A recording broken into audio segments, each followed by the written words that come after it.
Bonjour, bon réveil, excellent réveil même à tous ceux qui nous regardent ce matin. Merci d'être là en ce jour férié qui marque la naissance de notre prophète sallallahu alayhi wa sallam.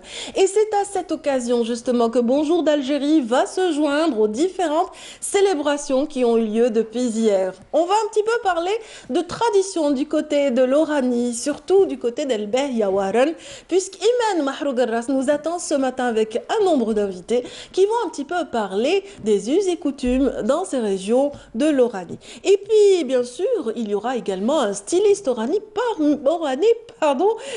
nous sur le plateau ce matin. Lui également parlera également de tradition de sa région, mais aussi d'art culinaire, puisqu'il excelle dans cet art en parallèle à ses talents justement de styliste. Nous aurons aussi l'occasion de parler donc de tradition, de la célébration du Mawlid al-Nabawi Sharif du côté d'Alger avec justement Cheikh El-Mahrousa qui sera aussi avec nous, un des spécialistes de la tradition et du patrimoine immatériel et matériel dans Alger. Et puis, nous aurons aussi le plaisir de recevoir Ali Sayad, qui est un anthropologue versé justement dans le patrimoine du sud algérien. Donc, on aura l'occasion de parler un petit peu de la célébration, qui est un peu différente d'ailleurs dans le sud algérien, selon les régions, vous allez voir. Voilà un petit peu l'essentiel de ce qui concerne la célébration de Aïd el-Mawlid al-Nabawi. J'avais quand même oublié quelque chose. Sahamouloudkoum. Et oui, bien sûr. Bonne fête à tous ceux qui nous regardent ce matin et puis une pensée pieuse à ceux qui sont malades dans les hôpitaux, à ceux qui sont loin de leurs proches et de ceux qu'ils aiment. Donc, nous sommes là avec vous pour vous accompagner ce matin. La troupe Alger la Blanche sera de la partie également aujourd'hui, donc une troupe qui se fait de plus en plus apprécier et aussi connaître par le public de tous bords. Voilà un petit peu, et n'oublions pas, Nassiba Djaïdir, nous sommes quand même le mardi et chaque mardi, elle est présente avec une découverte d'un talent, d'une empreinte de l'art algérien. Aujourd'hui, elle nous présente Samia Skenazen, donc une artiste qui a choisi de s'établir au sud, qui tire ses muses, toute son inspiration du sud algérien. Bon, mesdames, messieurs, donc c'est parti pour Bonjour d'Algérie aujourd'hui, avec un point météo bien sûr pour ne pas déroger à la tradition.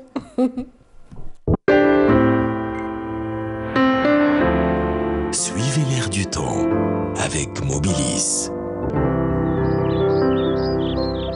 Bonjour Amel. Bonjour Adia. Joyeuse fête. Merci, Sarah Mouloudek, toi aussi, Inch'Allah. Inch'Allah. Donc, alors, il y a eu beaucoup de pluie.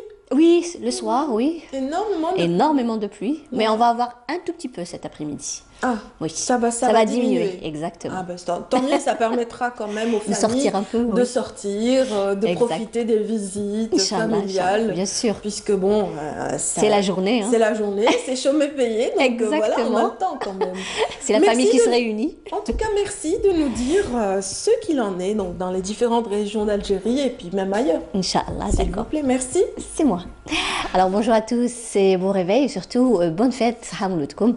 Eh bien pour aujourd'hui, c'est des éclaircies sur pratiquement l'ensemble des régions nord, des fois des nuages bas assez denses, mais plus sur les régions de l'ouest avec quelques pluies la matinée et quelques pluies également sur le centre et l'est du pays durant la journée. À noter des vents parfois assez forts près des côtes ouest et centre pouvant atteindre les 50 km/h durant l'après-midi. La moitié sud, le plus souvent voilée sur les oasis, accompagnée de quelques pluies tout au long de la journée. Voilée sur l'extrême sud, le Sahara oriental. Ailleurs, le soleil sera bel et bien présent sur le sud-ouest, la Sahara, le Nord Sahara, le Sahara central, le Hégard et le Tassili.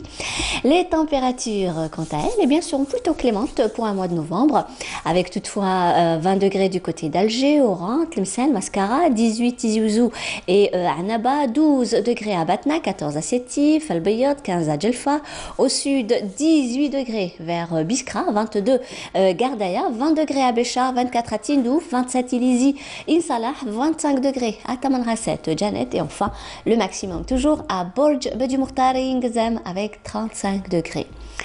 On va passer à l'Europe pour aujourd'hui. Eh bien, un grand changement avec des températures assez basses, de la neige prévue cet après-midi du côté de Paris, également de la neige mêlée à de la pluie à Prague, un temps nuageux à Copenhague, Berlin, également du côté de Lisbonne, des nuages accompagnés de pluie à Dublin, Londres également à Marseille, Budapest, Bucarest. Le ciel restera tantôt nuageux et tantôt ensoleillé à Helsinki, Varsovie, Athènes, un beau soleil vers Oslo. Le mercure affichera un minimum de moins 1 degré à Oslo, 2 degrés à Helsinki, 1 degré à Varsovie, 5 à Budapest, 3 à Bucarest, 4 à Paris, 5 à Londres, 8 à Dublin, 13 degrés à Marseille, 11 à Madrid, 16 degrés à Rome et enfin le maximum 20 degrés cette fois-ci vers Athènes. Voilà, je vous retrouve tout à l'heure juste après le journal télévisé de midi et d'ici là, très très bonne matinée.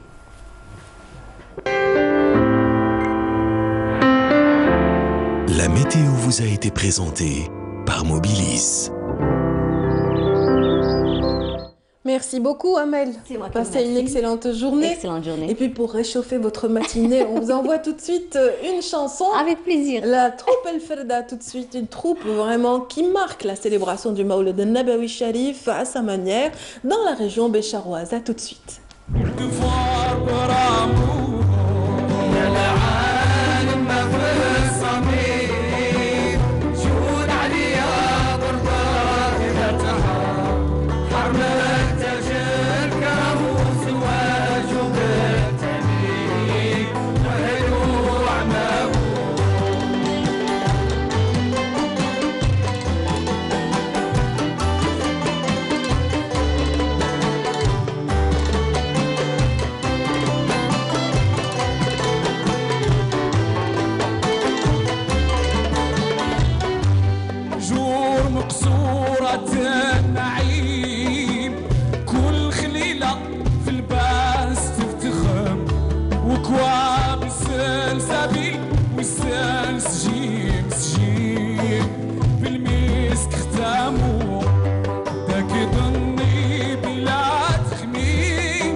الصميم جود عليا برضاك مرتحم حرم التاج الكرام وزواجه بالتميم واهله وعمامه يا العالم ما في الصميم جود عليا برضاك مرتحم حرم التاج الكرام وزواجه بالتميم واهله وعمامه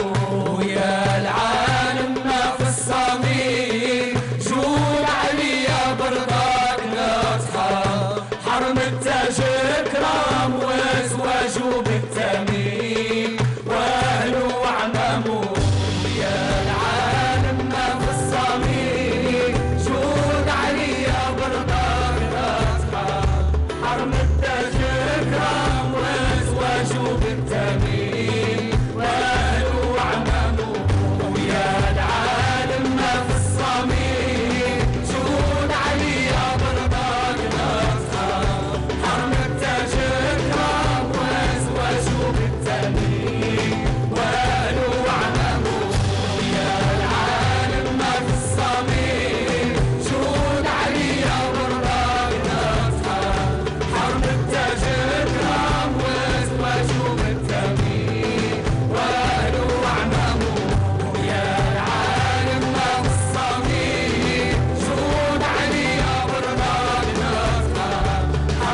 transition est toute faite. Nous recevons tout de suite Nassiba Jaïdir et ses invités. Bonjour Nassiba.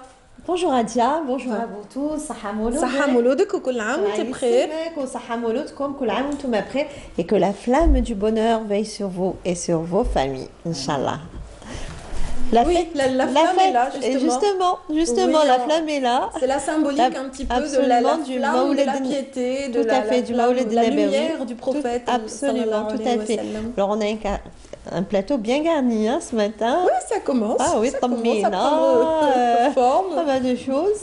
Des tout à fait. On va parler justement dans un moment de tradition et des us et coutumes qui entourent justement la célébration du Mawlid Nabawi Sharif dans différentes régions du pays. D'accord. En attendant d'en parler avec peut-être notre invitée aussi qui a vécu à Tamanrasset, qui vit à Tamanrasset. Très bien. Elle pourra nous dire un petit mot sur les traditions, là où elle vit. Elle nous vient de Tam. Très bien, et je pense que vous nommez là Samia Skenazen. Samia Skenazen, bonjour. Bienvenue. Bienvenue, merci d'être des nôtres ce matin. Vous exposez actuellement à la galerie d'Al-Kanz. Oui.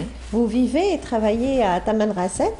Effectivement. Vous savez quelque chose un petit peu sur les us et coutumes de pas mal de régions. Vous vivez au sud, peut-être le Sbour, à Timimoun. De Timimoun, oui, qui est célèbre, qu'on ne raconte plus, avec l'arrivée des étendards de toutes les villes qui viennent se retrouver à Timimoun.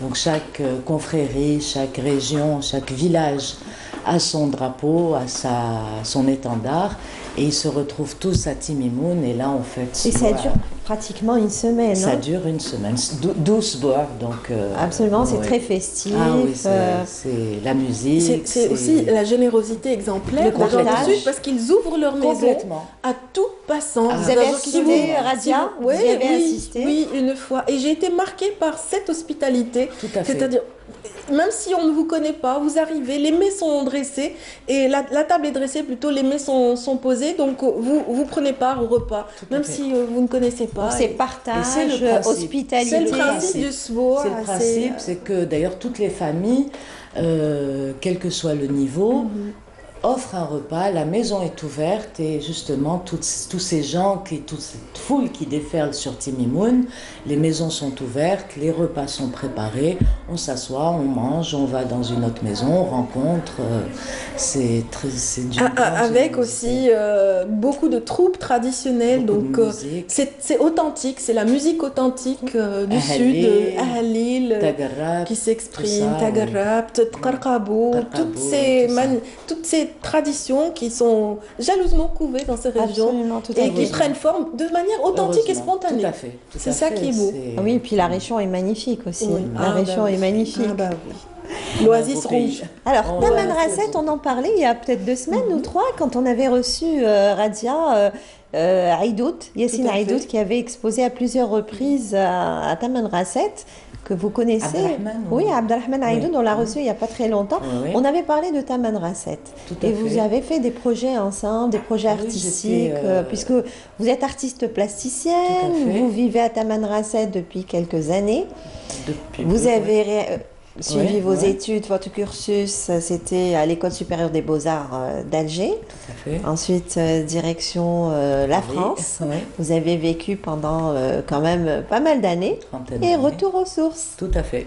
Tout à fait. Et vous exposez actuellement à Dal-Kanz. C'est ça, oui. À Dal-Kanz depuis samedi. Depuis le 17. Pratiquement depuis le 17, début de semaine, il y a 2-3 jours. J'avais assisté au vernissage. C'était dans une ambiance très très conviviale.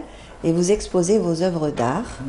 Et toute la thématique, c'est le Sud, le Sahara. Je me posais la question. Le Sud, le Sahara. Je me posais la question s'il y avait pas une influence. Une influence, c'est une influence. Une influence dans les couleurs, dans un peu les formes, mais ce n'est pas que le Sud. Que le Sud, tout à fait, mais en partie, c'est une bonne source d'inspiration, en fait. Absolument. Ah, tout à fait. On reviendra sur vos projets artistiques. On avait parlé de Abdelrahman Aïdoud, des artistes. On y reviendra dans un petit moment. Mais là, arrêtons-nous sur votre exposition, Samia Skenazen. Vous exposez Safar, c'est le titre générique de votre exposition. Vous préparez cette exposition depuis quelques années? Alors, le travail a débuté déjà il y a longtemps, depuis 2010-2011, et s'est poursuivi. C'est un safar en soi, un cheminement, un parcours initiatique un peu. Voilà. Et je vous propose mon safar et je vous emmène en voyage aussi avec moi. Avec vos travaux, votre exposition, ce sont un petit peu vos états d'âme. C'est votre univers, c'est votre univers à vous. Ça, tout à fait. Je pense que le mystère va tomber un peu plus dans un petit moment. Peut-être qu'on essaiera de voir d'abord les images, si et vous ensuite, nous avez amené. Oui, tout à fait. Voilà, comme ça, on va entrer dans l'univers de l'artiste et puis voilà, comme ça, on pourra en savoir plus. Tout à fait, Radia. Alors, ça se passe à la galerie Dar el-Khinz, qui se trouve à Bouchaoui, une exposition signée par Samia Skenazen. Dans l'atmosphère ambiante de la galerie Dar el-Khinz, une palette en perpétuelle évolution. Safar, c'est le titre générique de cette exposition. Une exposition signée par l'artiste peintre Samia Skenazen. Sa peinture, teintée de passion et d'émotion, nous surprend et nous invite à la réflexion. À chacun sa manière de voir et d'interpréter ce qu'il ressent.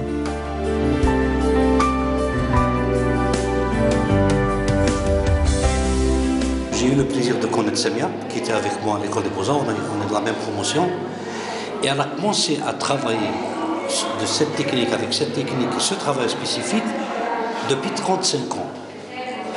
Et c'est aujourd'hui qu'elle montre. Est-ce que vous imaginez le temps de travail, de réflexion et de réflexion technique sur un travail? C'est vraiment du travail très professionnel. C'est 35 ans après, elle nous donne un produit de haute facture. Je suis content déjà de la voir exposée parce qu'elle vient quand même de très très loin, c'est-à-dire de plus de 2000 km. Donc on est déjà tout content de la voir exposée parce que malheureusement là où elle est, c'est pas évident. Quant à son travail, bon, c'est Samia, quoi. C'est un univers, je connais son travail déjà, donc il n'y a rien d'étonnant pour moi, mais ça reste un univers lié au lieu où elle vit et au terroir aussi, comme elle s'intéresse beaucoup au patrimoine et tout ça, donc on voit énormément d'influence dans son travail. Dans cette exposition, les peintures révèlent et interpellent le visiteur. C'est avec force et émotion que Skenazen aménage son espace plastique. Elle travaille savamment sa matière et utilise des techniques mixtes. Dans ses petits et moyens formats, cette plasticienne donne libre cours à sa créativité. Une créativité au travers de laquelle elle nous dévoile ses émotions et son talent d'artiste. C'est un travail qui est très, très raffiné, tout est en petite dimension, mais très très riche quand on regarde le détail. Chaque tableau a une histoire et chaque tableau, chacun le voit comme il veut. Ce n'est pas du figuratif, c'est du semi-figuratif et tout, il faut deviner, il faut regarder et les choses ressortent au fur et à mesure. Donc déjà, il y a ce côté-là, mais en plus les techniques qu'elle utilise, c'est de l'huile, mais elle met beaucoup d'autres choses aussi, bon, ce sont les secrets d'artiste, et ce qui donne un fini comme des émaux, il y a un côté un petit peu brillant, et puis un côté aussi qui crée des profondeurs. Donc ça a beau être un tout petit format, mais on a l'impression de rentrer dedans, et on a un long chemin à faire pour arriver au bout. Ça, c'est magnifique. Je travaille aussi bien sur toile, sur tout ce qui me vient sous la main. Ça peut être de la toile, ça peut être du carton, ça peut être du bois. Je travaille sur de l'ardoise, sur du verre, sur tout ce qui peut être supporté la peinture. Je l'utilise. Je n'ai pas de support de prédilection. Tout est travaillable. Diplômée en 1985 de l'École supérieure des Beaux-Arts d'Alger, Son parcours est rythmé par de nombreuses expositions personnelles et collectives. Durant toutes ces années passées en France, Samia Skenazen a travaillé en qualité de professeur en arts plastiques. De retour en Algérie, c'est dans la région du Sud qu'elle s'installe pour se consacrer entièrement à sa passion. La peinture, c'est son moyen d'évasion et d'expression. Plus d'une soixantaine de tableaux accrochés sur les cimaises de cette galerie d'art. Je suis toujours émerveillée par le don qu'elle a de reproduire ce qu'elle ressent et ce qu'elle vit. Je suis émerveillée par ça. Comme pour beaucoup d'autres artistes, n'est-ce pas, qui arrivent à reproduire leurs sentiments, ou leur vécu, ou leurs fantasmes sur quelque chose de concret. Et ça m'a toujours beaucoup émue chez elle. Ce don de se reconvertir et même après quelques absences, de revenir et d'y croire toujours et de toujours aussi avoir quelque chose à exprimer. Le Sud algérien nourrit son imaginaire et sa créativité. C'est à Tamanrasset que Samia Skenazen a réalisé une bonne partie de sa collection. Une collection que la famille des artistes, les amis et les amateurs d'art ont eu plaisir à découvrir.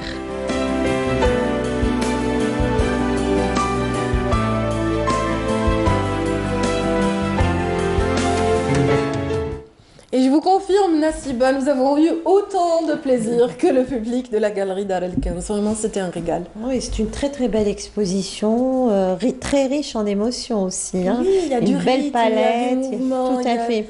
Vraiment, et franchement, bravo pour votre exposition que vous préparez depuis de longues années. Et on a vu justement, il a intervenu, Karim Sergoua, il vous a dit que ça fait très longtemps. Vous préparez cette exposition, vous n'avez pas beaucoup exposé à titre personnel, du moins en Algérie, mais là, vraiment, c'est vraiment une découverte, hein.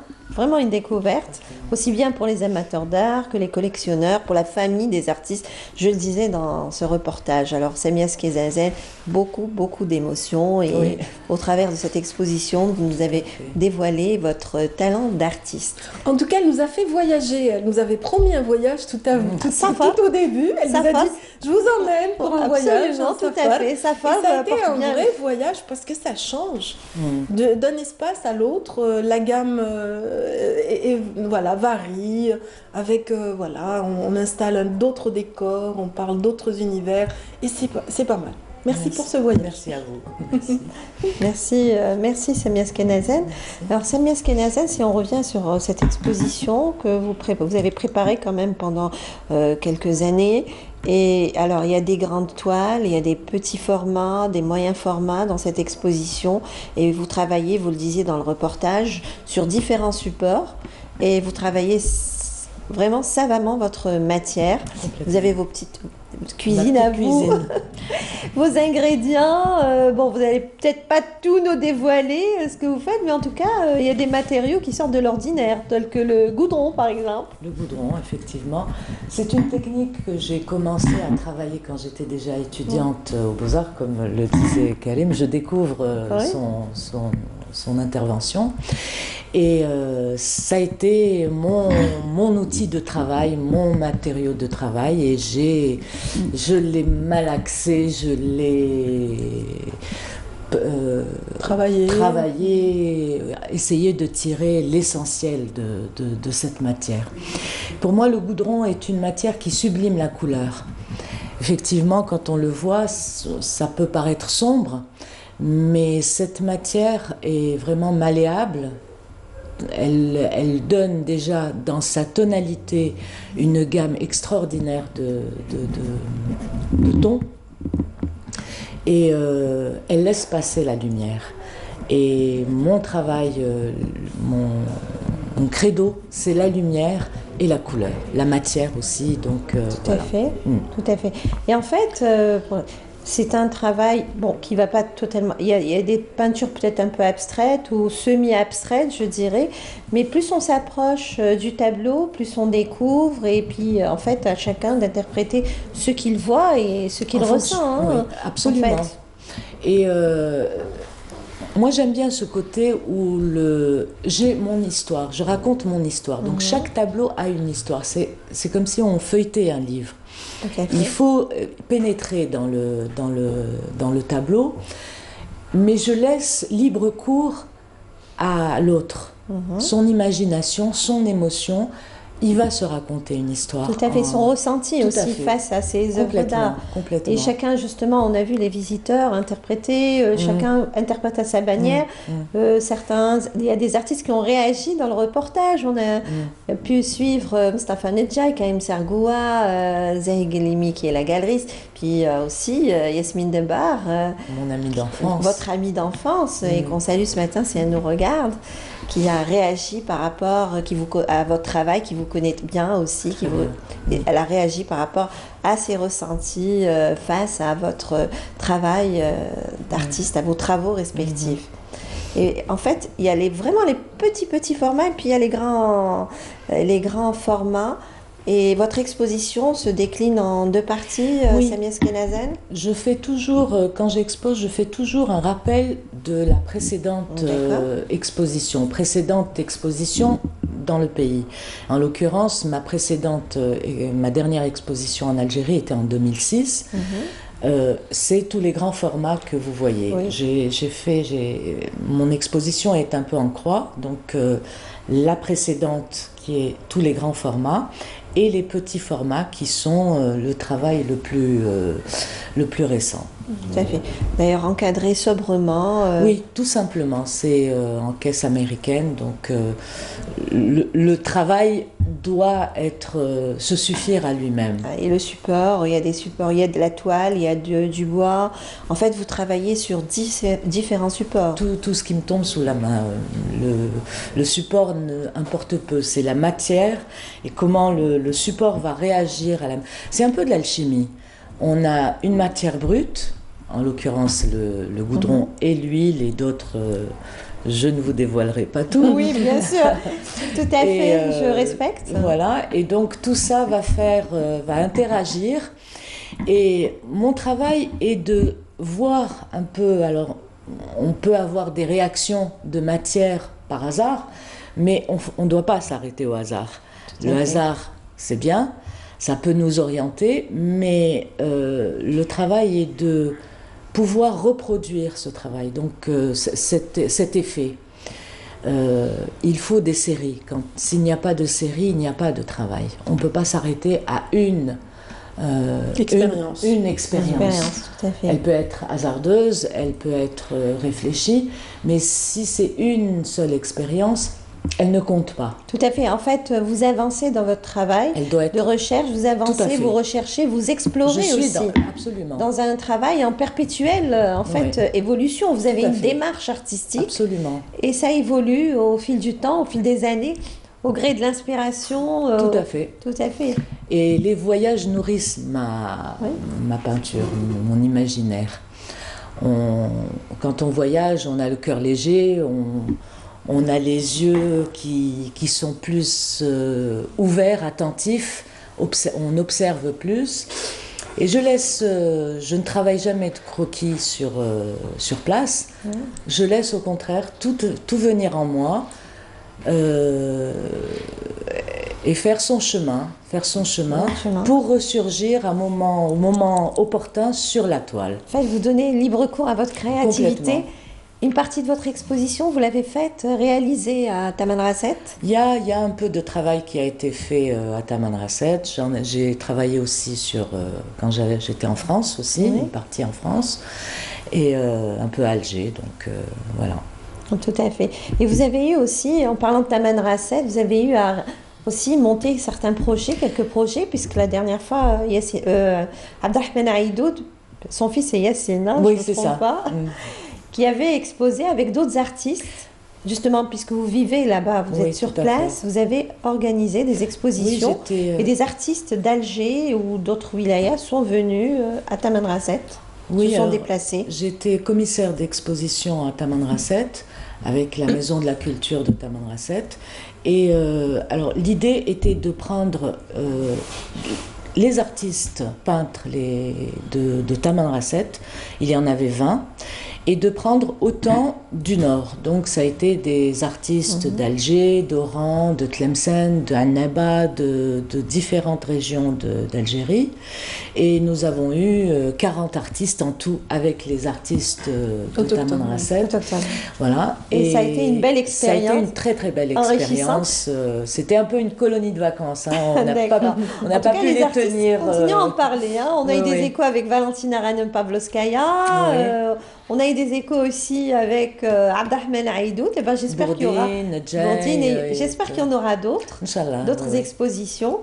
Eh ben, en attendant, donc on vous souhaite bonne chance, un bon parcours. Merci beaucoup. Dans votre travail, dans ce qui vous accompagne et ce qui vous attend aussi, Samia Skezazet. Merci. Et merci d'avoir accepté notre invitation. Merci à vous. Et encore une fois, on rappelle quand même, l'exposition a lieu actuellement donc à Dalkens. La galerie Dalkens, elle va se poursuivre jusqu'au 1er décembre. Jusqu'au 1er décembre, donc occasion est offerte justement aux téléspectateurs qui nous ont suivis ce matin pour découvrir cette empreinte de l'art algérien. Bienvenue encore à Samia Skenazen.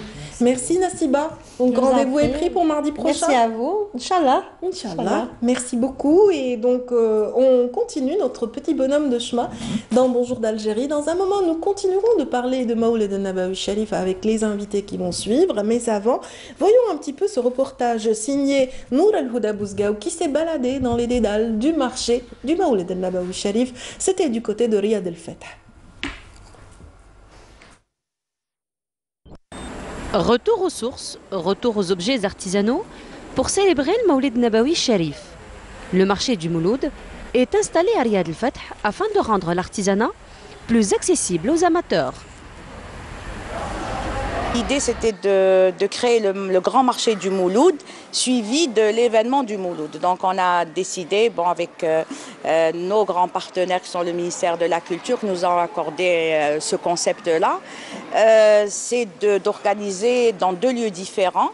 Donc 5 jours dédiés au marché du Mouloud pour que les gens viennent faire leurs emplettes, trouver de bons artisans, alors différents artisans, ce qui concerne les bougies, la savonnerie. La vaisselle est sans doute l'objet artisanal le plus prisé en cette occasion.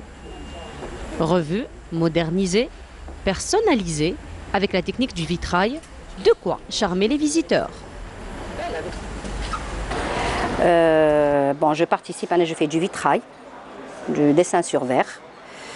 Maintenant, ce que je propose à Naya, c'est d'essayer de changer un peu, puisque c'est un événement familial.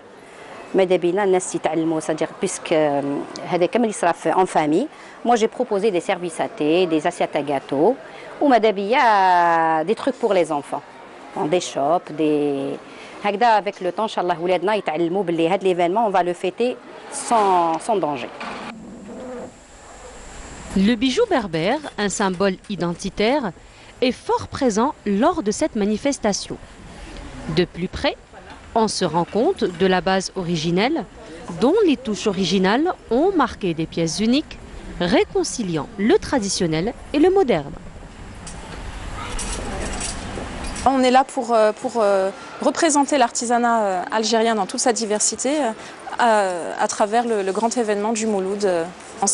Donc nous, on fait de la tradition, de la bijouterie traditionnelle kabyle, donc selon les techniques ancestrales de la bijouterie kabyle, mais on actualise le bijou tout en conservant les techniques anciennes, qui est un bijou totalement fait à la main, on n'est pas mécanisé, c'est les fils, les techniques kabyles, en argent, bien sûr, premier titre.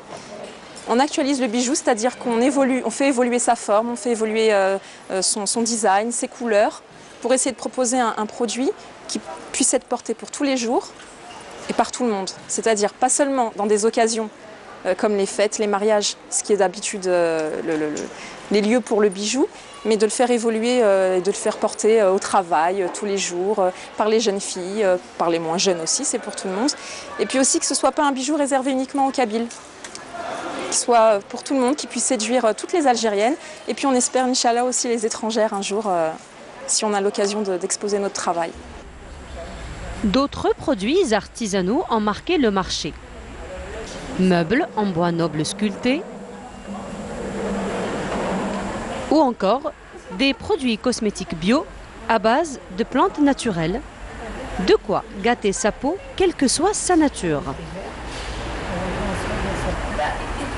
Ce rendez-vous se poursuivra au Palais de la Culture à partir du 20 de ce mois, afin de rester dans la continuité des festivités. On lance l'événement du Mouloud avec l'ouverture le 20 au Palais de la Culture et cette fois-ci avec une exposition vente d'artisans d'art venus aussi de toutes les régions d'Algérie et une association de Méliana qui va venir avec les traditions. On sait très bien que Méliana est l'une des régions qui fête cet événement-là en grande pompe. Donc ils ont certains rituels et tout. Ils vont nous ramener ça pour l'ouverture. Enfin, je ne dévoile pas tout, il faut venir le voir. Cette manifestation se veut un carrefour pour les artisans et l'artisanat qui les relie aux amateurs de cet art ancestral. C'était une manière, mesdames, messieurs, de planter le décor pour parler de la célébration du Mawlid Nabawi Sharif. Nous venons de voir le marché qui aide justement les foyers à préparer cette occasion. Mais nous avons mieux sur ce plateau puisque nous avons des spécialistes du patrimoine en Algérie. En l'occurrence, monsieur Ali Sayad. Bonjour. Bienvenue. Merci beaucoup. Bienvenue, vous êtes anthropologue et donc vous vous approfondissez dans vraiment les notions des us et coutumes, de la tradition, de la culture. Approfondir, c'est trop dire. Oui. Je suis plutôt un observateur. Un observateur, oui, un observateur qui transmet son savoir par la suite et qui aide à la connaissance justement de nos us et coutumes. C'est très précieux. C'est notre devoir, oui. Voilà, je crois que est-ce qu'il faut garder toujours nos us et coutumes? Nous sommes une société en devenir. Qui évolue, effectivement. Oui, qui évolue. Qui évolue, effectivement. Et je crois que nous présentons la société au fur et à mesure qu'elle évolue, qu'elle acquiert des savoirs nouveaux. Voilà, il faut décoder, oui, bien sûr, la situation actuelle, bien sûr, le quotidien. C'est pour ça que je suis plus observateur que autre chose. Très bien, très bien. En tout cas, vous êtes aussi accompagné ce matin par Cheikh El Mahroussa, qui nous fait le plaisir aussi de marquer une halte sur notre plateau. J'imagine que vous êtes très sollicité en pareilles circonstances. Oui. El Maouled, en l'occurrence. Tout d'abord, je dis Yallah ya Rasulallah alayhi salatu salam, alhamdulillah wa salatu salam ala ashraf al-mursalin, wallahu waliyu salihin. À cette occasion, je dis bonne fête au peuple algérien, ainsi à toute la communauté musulmane dans les 4 coins du monde. Et je suis ravi de votre invitation, comme chaque événement religieux ou national. Je suis dans le plateau de Canal Algérie. Ah bah bienvenue, on est content de vous avoir avec nous. On va parler justement, vous êtes aussi également un connaisseur de la tradition, dans l'algérois en tout cas. Vous êtes un enfant d'Alger, enfant de la Kasbah également. Donc vous en parlez si bien pendant vos visites guidées. Et aujourd'hui, on va essayer, grâce à votre présence, de revenir sur la célébration au sein de la Kasbah et à Alger. Alors avant cela, voilà. Bien sûr, la symbolique de cette célébration, c'est la naissance du prophète, essentiellement. Mais elle prend des formes différentes. Parlons un petit peu du Sud, avant de rejoindre Alger. Oui, le Sud, c'est surtout, vous savez, le mouvement des confrères religieuses remontait déjà au 11e, 12e siècle dans le Sud. Et ce sont les Zaouïas, c'est le mouvement maraboutique qui est descendu dans le Sud. Ils ont suivi le chemin des anciennes caravanes de commerce laissées par les Garamantes. Les Garamantes, ils avaient pour capitale Garama dans le Fezzan, dans l'actuelle Libye. Parce qu'autrefois, la Libye allait depuis les rives du Nil, depuis la rive gauche du Nil, jusqu'à l'Atlantique. Jusqu'à l'Atlantique, tout à fait. Et depuis la Méditerranée jusqu'à la boucle de Rangourie sur le fleuve Niger. Et le mouvement maraboutique a suivi cet ancien itinéraire des garamantes, soit par l'ouest, donc Sidi el Massa jusqu'à Tombouctou, soit inversement depuis Palrat, Janet, et arriver à Tombouctou aussi, au même résultat. C'est ce mouvement maraboutique qui a amené l'islam en pays noir, ce qu'on appelait autrefois c'était les caravanes du sel aussi. Hein, oui, à l'époque des garamantes, le commerce, c'était le commerce de l'or, le commerce des esclaves, il faut le dire aussi. Oui, tout à fait. Il y avait aussi les plumes d'autruche. Et puis inversement, ils descendaient avec du sel gemme. Et ils chargeaient 2 barres de sel sur leur dromadaire. Tout à fait. Oui, et les échanges avaient lieu dans de superbes marchés à l'époque. C'était immense. C'était des plaques tournantes très intéressantes à différents endroits d'Afrique. Et donc, voilà, c'est sur ce sillage que cette célébration prend forme à la manière du Sbour, par exemple, à Timimoun. Donc, on a un petit peu les différentes confréries qui se rejoignent. Nous avons le Timimoun, le Sbour, nous avons aussi la Sebiba dans la Janet. Oui. Mais le Sebiba colle un peu plus avec la Ashura. Avec la Ashura, voilà. Oui. Les événements religieux ont chacun des traditions, comme on en parlait tout à l'heure, les traditions des us. Et Timimoun avec l'Ahlil. L'Ahlil, c'est quelque chose d'absolument merveilleux parce que cette manifestation, c'est à la fois un rite, un divertissement, une musique. Et c'est des louanges à Dieu et à son prophète.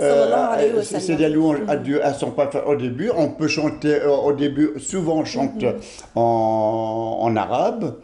Et puis ensuite, on introduit la Zennatia.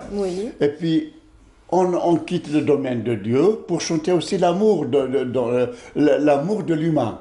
En tout cas, le message du prophète est très bien conservé, il est très présent dans le quotidien des habitants de Timimoun et des habitants du Sud, parce que la tradition est respectée, et puis l'islam prend une forme très tolérante dans ces régions. Vous savez, l'islam est né dans une région désertique, et il prend toutes ces dimensions dans le Sahara. Il y a un appel aux religieux, mais aussi un appel à la tolérance, il y avait beaucoup d'ascètes dans ces régions. Absolument. Des zénètes étaient vraiment des ascètes. D'autant plus qu'à Timimoun, il y avait non seulement un islam, il y avait aussi un judaïsme. Oui.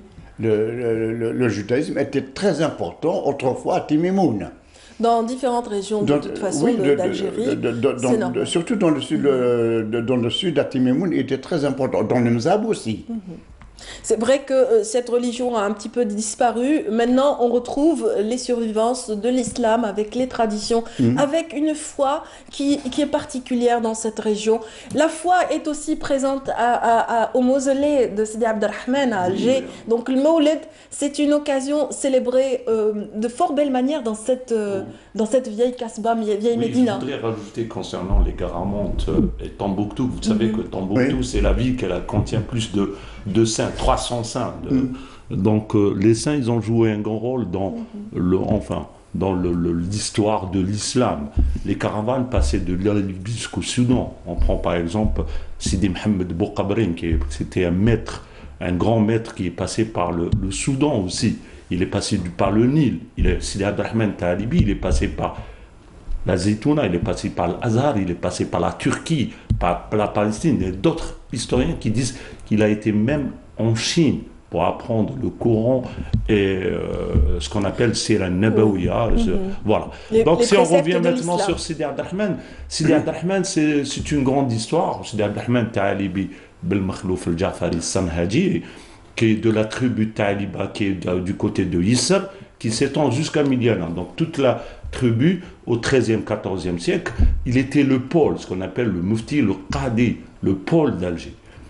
Donc les traditions diffèrent d'une époque à une autre époque. Par exemple, si on prend l'époque avant de Sidi Abdelrahman, ce qu'on appelle le Sidi Amdan Qasb al-Qadima, le rituel, les coutumes, les traditions du Mawlid Nabawi, ils étaient très différentes par rapport à aujourd'hui.